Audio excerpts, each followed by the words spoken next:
அடுத்த ப்ராப்ளம் பார்த்தீங்கன்னாக்கா problem number 6ன்னு சொல்லுவோம். இது வந்து 3 phase 400 volt மோட்டர், ஒரு 440 volt மோட்டர் ஒன்று இருக்கு. அதோட பவர் ஃபேக்டர் கொடுத்துட்டாங்க, காஸ் 5 கொடுத்துட்டாங்க. ஸோ 2 வாட் மீட்டர்ஸ் வந்து கனெக்ட் பண்ணியிருக்காங்க மெஷர் பண்ணுறது, இன்புட் பவர் மெஷர் பண்ணுறதுக்கு.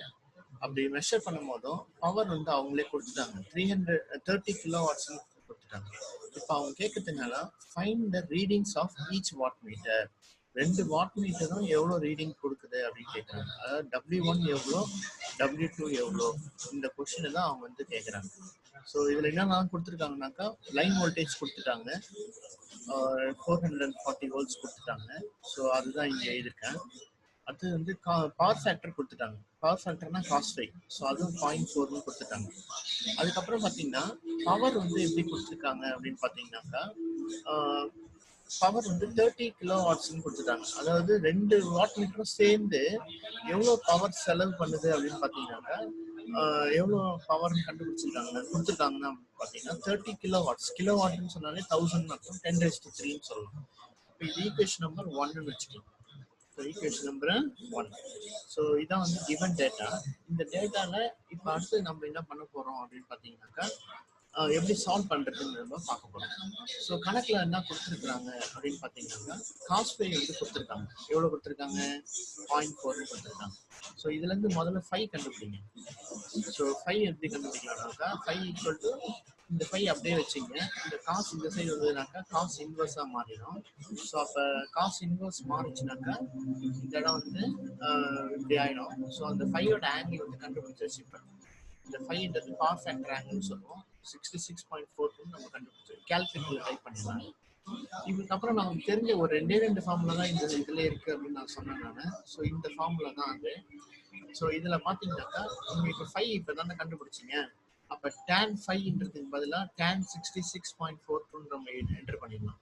என்டர் பண்ணிட்டு இப்போ இதுல வந்து உங்களுக்கு எதெல்லாம் தெரியும், இந்த W1 + W2 உங்களுக்கு தெரியும். எவ்வளோ அது இருக்கு பாருங்க. W1 + W2 எவ்வளோ இருக்கு, 30 கிலோவாட்ஸ். அதை எடுத்து இங்கே சப்ஸ்டியூட் பண்ணிடலாம். அப்போ இதுவும் தெரியும், இதுவும் தெரியும், இதுவும் தெரியும்.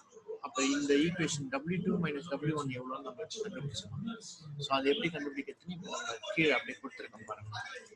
ஸோ இந்த ஈக்குவேஷன் அப்படியே பார்த்துட்டே இருந்தீங்கன்னாக்கா, ஸோ இதில் பார்த்தீங்கன்னாக்கா இந்த tan 66 போட்டேன், இதுக்கு பதிலாக 30 கிலோவாட்ஸ் போட்டேன். இதில் அப்போ தெரியாது இந்த லைன், இந்த இது மட்டும்தான்.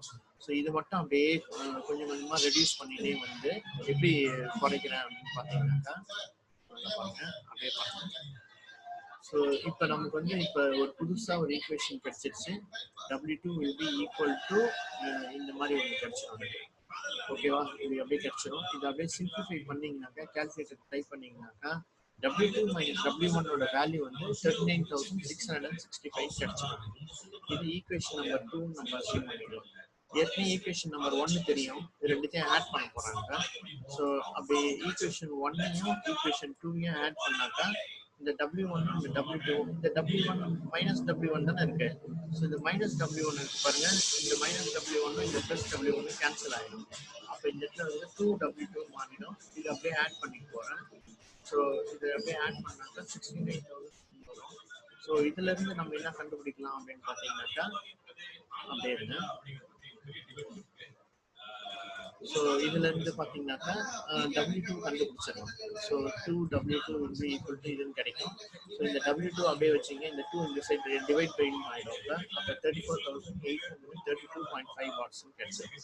இப்போ நீங்க வந்து W2 கண்டுபிடிச்சிட்டீங்க. இது எடுத்துன்னு போயிட்டு ஏதாவது ஒரு ஈக்குவேஷன்ல, இந்த 2 ஈக்குவேஷன் இதுல ஏதாவது ஒரு ஈக்குவேஷன்ல W2ஓட வேல்யூ சப்ஸ்டிட் பண்ணி W1 கண்டுபிடிங்க. இந்த W1 அப்படியே இருக்கட்டும், இந்த W2 பதிலாக இந்த வேல்யூ சப்ஸ்டிட் பண்ணுங்க. சப்ஸ்டிட் பண்ணாக்கா இந்த இது அப்படியே இந்த சைட் போயிடும். அப்போ W1ஓட ரீடிங் வந்து என்ன இருக்கும், இது -4,835. என்ன கிடைக்குதுன்னு அப்படியே. ஸோ உங்களுக்கு கேள்வி கேட்டது என்னன்னாக்கா, W1 எவ்வளோ, W2 எவ்வளோ அப்படின்றது தான் கேள்வி கேட்டாங்க. அது ரெண்டுத்தையும் நீங்கள் கண்டுபிடிச்சிங்க. ஸோ இது ஒரு இம்பார்ட்டன்ட் ப்ராப்ளம். ஓகே.